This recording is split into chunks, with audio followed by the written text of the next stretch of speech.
Nenhum grito ou movimento de nossa parte parecia alarmá-los. Ainda quando um dos maiores foi golpeado com um machado por Peters, saindo bastante ferido, não foi menos persistente em suas tentativas de avançar.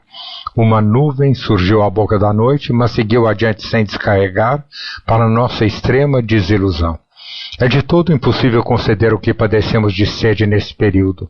Varamos a noite em claro, tanto em razão disso como pelo medo dos tubarões. 3 de agosto. Nenhuma perspectiva de resgate e o brigue pendia cada vez mais a banda, de modo que agora nossos pés não tinham mais apoio algum no convés.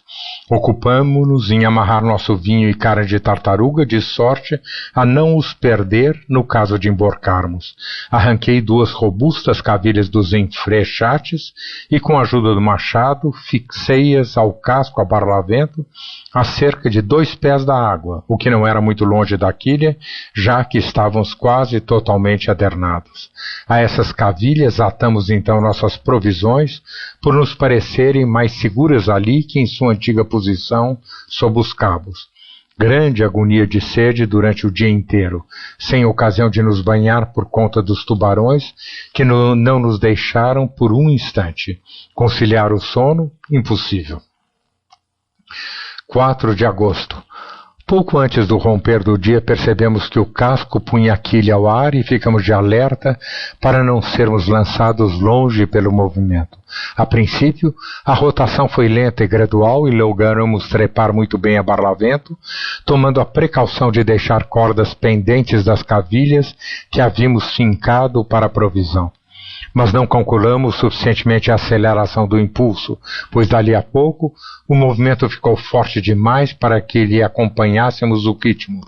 Antes que um de nós soubesse o que estava para acontecer, sentimos-nos furiosamente arremessados ao mar, debatendo-nos várias braças abaixo da superfície, com o enorme casco imediatamente acima de nós.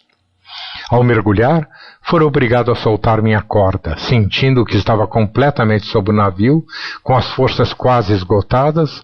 Mal fiz algum esforço para salvar minha vida e em poucos segundos me resignei a morrer. Mas ainda nisso eu me enganava, não tendo levado em consideração o rechaço natural do casco a barlavento. O turbilhão de água ascendente, causado por essa revolução parcial do navio, trouxe-me à superfície ainda mais violentamente do que fora mergulhado. Ao regressar à tona, encontrei-me a cerca de 20 jardas do casco, segundo meus cálculos. O navio estava de quilha para o ar, balançando furiosamente de um bordo ao outro, e o mar, em todos os sentidos à volta, estava muito agitado e repleto de violentos redemoinhos. Nada de Peters. Um barril de óleo flutuava a poucos pés de mim e vários outros objetos do brigue espalhavam-se aqui e ali. Meu principal terror ficava agora por conta dos tubarões que sabia estarem em minha vizinhança. A fim de lhes deter a aproximação, se possível, bati vigorosamente a água com mãos e pés à medida que nadava rumo ao casco, criando uma esteira de espuma. Não tenho dúvida de que a esse expediente, simples que fosse, deveu-se minha salvação, pois o mar ao redor do brigue estava tão apinhado desses monstros que devo ter tido, e realmente tive, contato físico com algum deles durante meu progresso. Por grande fortuna, porém, alcancei o bordo do navio a salvo, embora tão absolutamente exausto pelo violento esforço despendido que jamais teria sido capaz de galgá-lo não fosse a assistência oportuna de Peters, que agora, para minha grande alegria, fez sua aparição, tendo trepado a quilha pelo outro lado do casco e atirou-me à extremidade de uma corda, uma daquelas que amarráramos às cavilhas. Mal tendo escapado a esse perigo, nossa atenção foi dirigida à terrível iminência de outro, o de morrer absolutamente de fome. O estoque inteiro de provisão fora barrido borda fora, a despeito de todo o nosso cuidado em colocá-lo a salvo. Já não vendo a mais remota possibilidade de obter outro igual, nós dois nos abandonamos ao desespero, soluçando alto como crianças, sem que um tentasse oferecer consolo ao outro. Mal se pode conceber tamanha fraqueza, e a quem jamais se viu em situação análoga, ela parecerá, sem dúvida, pouco natural.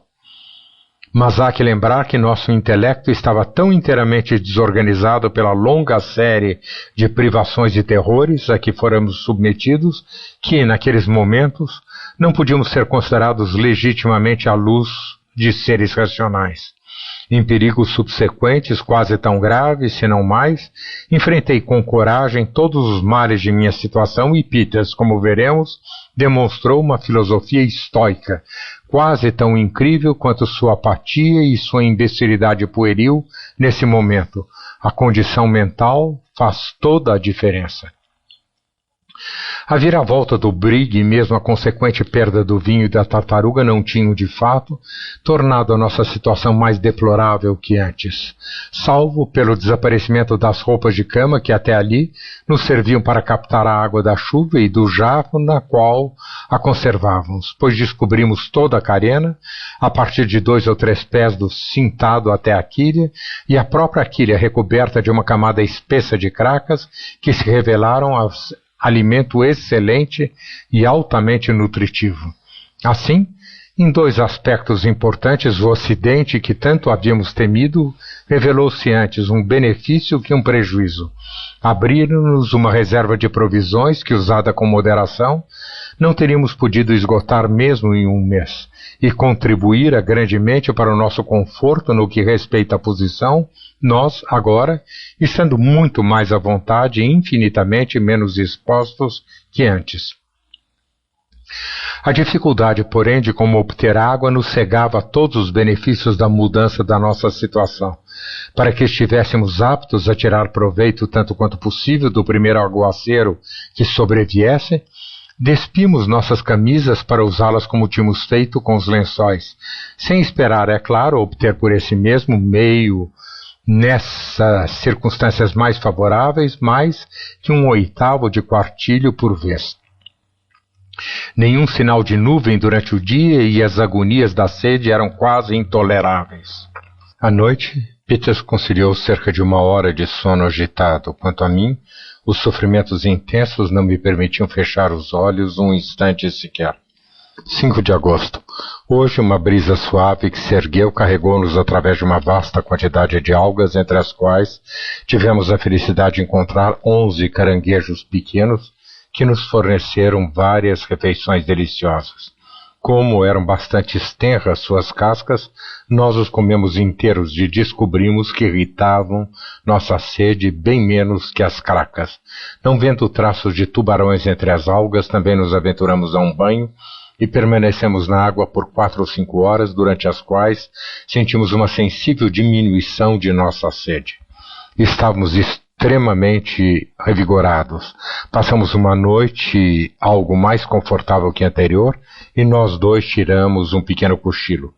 6 de agosto. Nesse dia fomos abençoados por uma chuva intensa e contínua que durou de cerca do meio-dia até depois do escurecer. Lamentamos então amargamente a perda do jarro e do garrafão, pois a despeito da insuficiência dos meios que tínhamos para recolher a água, teríamos podido encher um deles, se não os 2. Seja como for, logramos satisfazer os ardores da sede, deixando que nossas camisas se saturassem de água e torcendo-as depois para gotejar em nossa boca o líquido aprazível. Assim, passamos o dia inteiro. 7 de agosto. Logo ao romper do dia, avistamos ao mesmo tempo uma vela a leste, que se dirigia evidentemente como a nós. Saudamos a gloriosa visão com um longo, porém débil grito de êxtase, e começamos instantaneamente a fazer todos os sinais possíveis, agitando as camisas no ar, pulando tão alto quanto nos permitia nossa fraqueza, e mesmo berrando a plenos pulmões, embora o navio não pudesse estar a uma distância de menos de 15 milhas. Contudo, ele continuava sempre a aproximar-se do nosso casco e sentimos que, ao menos, se mantivesse o mesmo curso, inevitavelmente chegaria tão perto que nos veria. Cerca de 1 hora depois que o descobrimos, podíamos divisar claramente os homens no convés.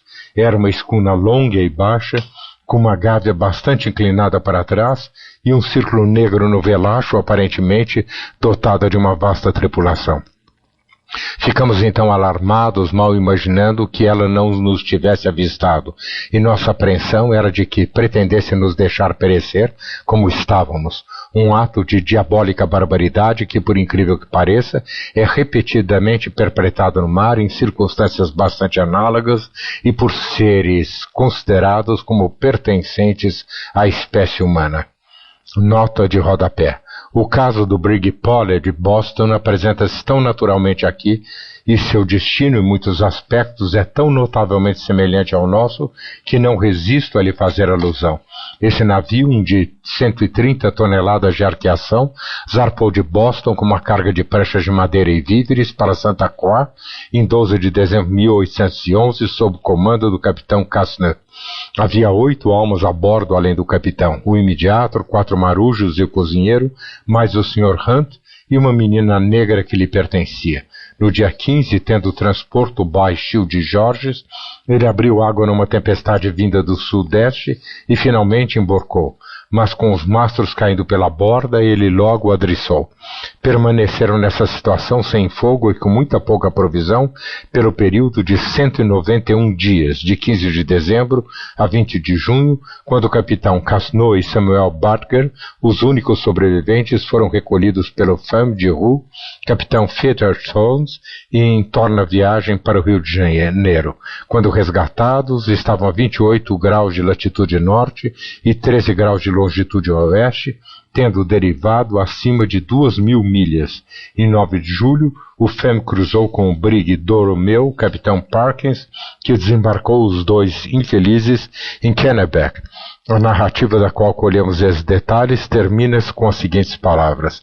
É natural indagar como eles puderam flutuar em tão vasta distância na parte mais frequentada do Atlântico e não serem descobertos todo esse tempo.